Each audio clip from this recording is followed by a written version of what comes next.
Participé en muchas operaciones de combate contra la guerrilla, contra los actores generadores de violencia, y al tiempo que estuve en la institución militar participé en una serie de operaciones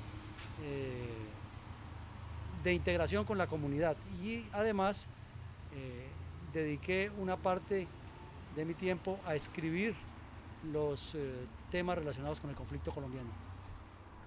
Luis Alberto, ¿cuántos libros has escrito?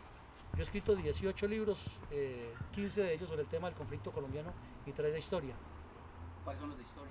El de historia es el de Simón Bolívar, que se llama Delirio del Libertador, el de las Torres Gemelas, que es el relato de un puertorriqueño que salvó más de 1000 personas con una llave maestra, que se llama Martes de Horror, y el de la leyenda del Dorado, que es la historia de cómo los españoles saquearon el tesoro de los indígenas muiscas durante la conquista. Cuéntame un poco, así en varios segundos, el delirio del Libertador. El Delirio del Libertador es una biografía de Simón Bolívar contada a partir de su experiencia que tuvo en el Cerro del Chimborazo en el Ecuador, cuando él soñó o divagó mentalmente que estaba hablando con Dios y Dios le ha dado la misión de liberar a toda América. De todos estos libros, ¿cuál es el que más recomienda? Porque que usted le diga a la gente, mire, se lleva lo mejor que he escrito yo. Pues es que son dos cosas diferentes. Uno, los del conflicto trae a los hispanos o al mundo entero una enseñanza de un gran hombre que venció todas las dificultades y que se hizo grande a pesar de tener todo en contra, pero la disposición mental y moral siempre de salir adelante. Dificultades y que se hizo grande a pesar de tener todo en contra, pero la disposición mental y moral siempre de salir adelante. Porque la historia necesita ser contada de una manera muy aproximada a la realidad y la mejor manera de hacerlo es en el momento que ocurren los hechos con los actores y las personas que fueron partícipes de estas situaciones. Que la historia no quede trunca y que quede escrita para referencia posterior de la humanidad, quien quiere investigar cómo fue ese conflicto tan complejo que vimos los colombianos. La guerrilla inicia en los años 50 con las guerrillas comunistas orientadas por un señor de Manizales que se llamaba Erasmo Valencia y por un campesino boyacense que llamaba Juan de la Cruz Varela, que siguiendo directrices del Partido Comunista inician una guerrilla diferente a las luchas que venían protagonizando liberales y conservadores, desangrándose. Esta nueva guerrilla les propone que ya no es una pelea entre liberales y conservadores, sino entre campesinos y gente con cierto dinero, o lo que llamaban los terratenientes, entre pobres y ricos. Es una nueva versión de la guerra de guerrillas que nace en los años 50 y de ahí nacen varios guerrilleros que posteriormente forman las FARC.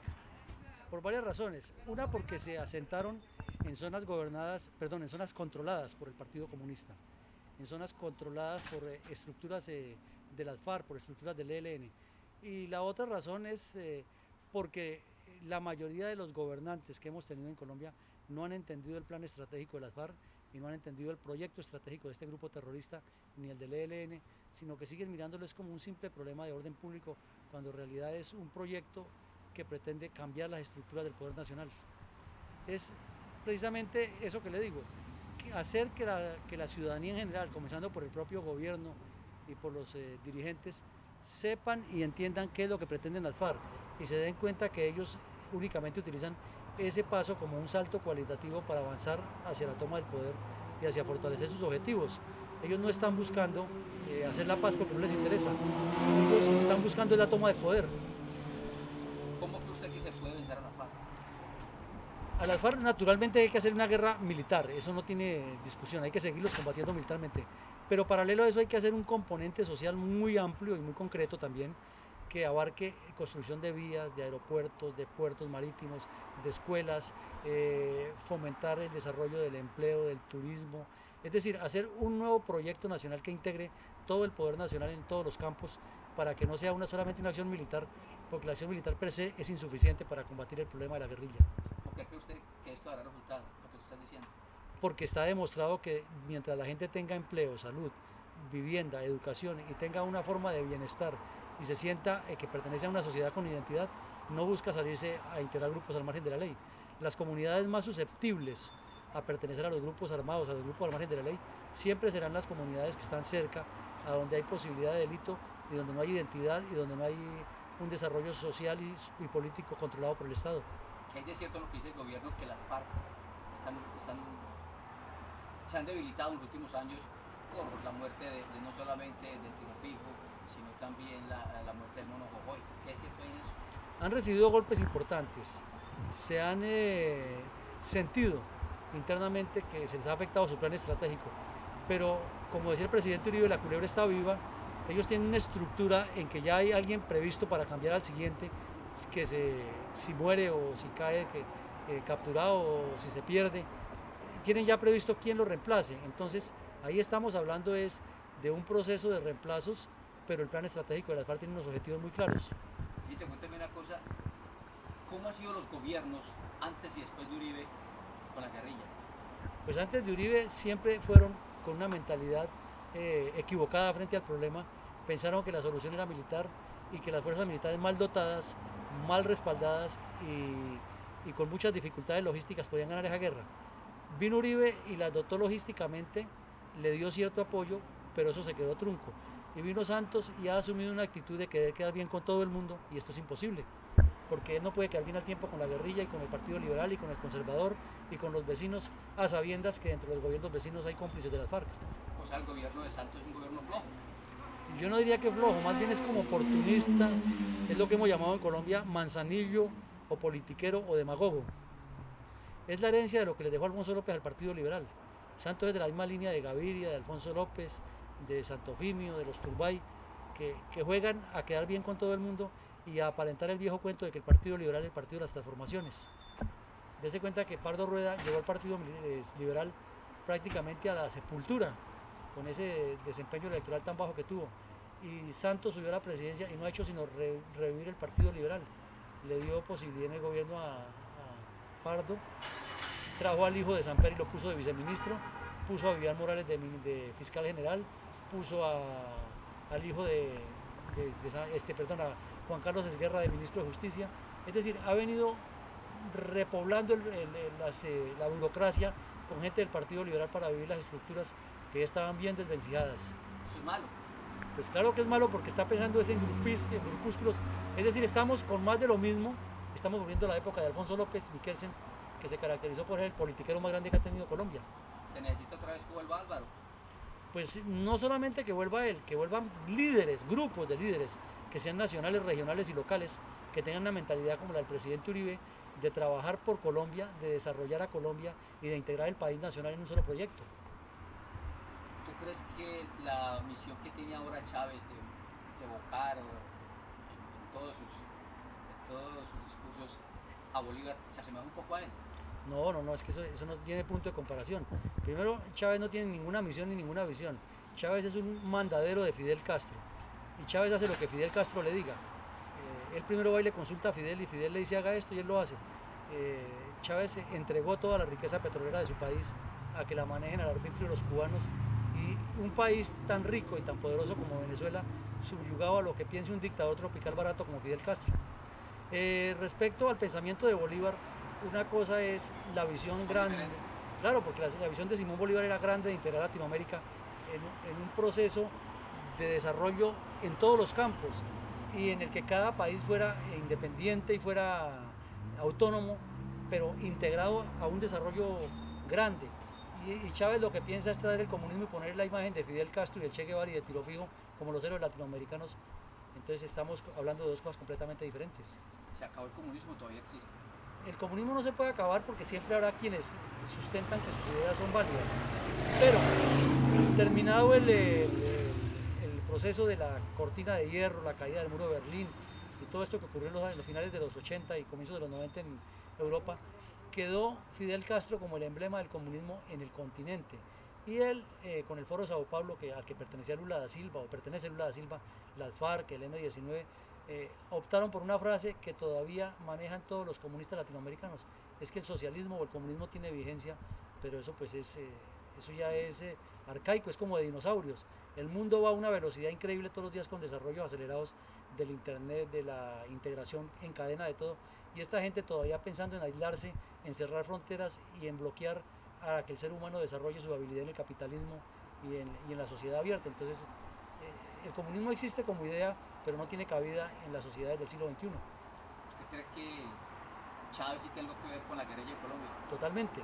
En el libro Complot contra Colombia, con el cual me gané un premio de historia en Washington, demuestro con hechos, no con suposiciones, que Chávez tenía en tratos con la guerrilla colombiana y estaba pensando en tumbar al gobierno colombiano para poner un gobierno de transición y luego pasar al gobierno comunista e integrarlo a todo su proyecto bolivariano. Es que es sencillo, Colombia es la piedra en el zapato que le impide a Chávez extender hacia el sur todo su proyecto bolivariano, porque en Bolivia tiene a Evo Morales, lo maneja con un dedo, al del Ecuador, a Correa, le dio dinero y lo tiene controlado. En el Perú ahora subió Ollanta, que tiene más del lado de Chávez que del lado de la democracia. Entonces tiene prácticamente todo asegurado. El gran problema que ha tenido es Colombia, y esa es la rabia que le da, y por eso acuérdese que hasta minuto de silencio le hizo a Raúl Reyes y le mandó a hacer plaza de honores a tiro fijo. Entonces, no nos engañemos, Chávez y las FARC son socios. ¿Cómo podemos parar a Chávez para que sea una amenaza para Colombia?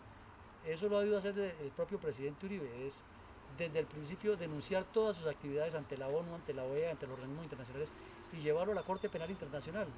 Pero Uribe en ese sentido se quedó corto, no llevó los computadores a tiempo, y Santos, que tiene la mano, tiene la herramienta mágica en la mano, está quedado.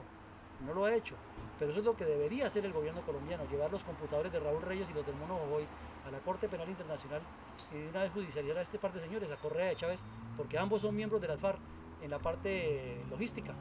Me queda una duda porque la Corte en Colombia dijo que el computador de Reyes, sí.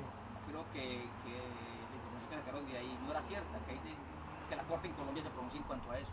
Es que la Corte lo que se pronunció es que las pruebas no eran válidas porque Colombia trajo esos computadores del Ecuador sin haber contado con el aval o con la cadena de custodia que debería supuestamente haber hecho las autoridades ecuatorianas. Pero eso es una insensatez, es una falta de amor por la patria y es una politiquería de la Corte.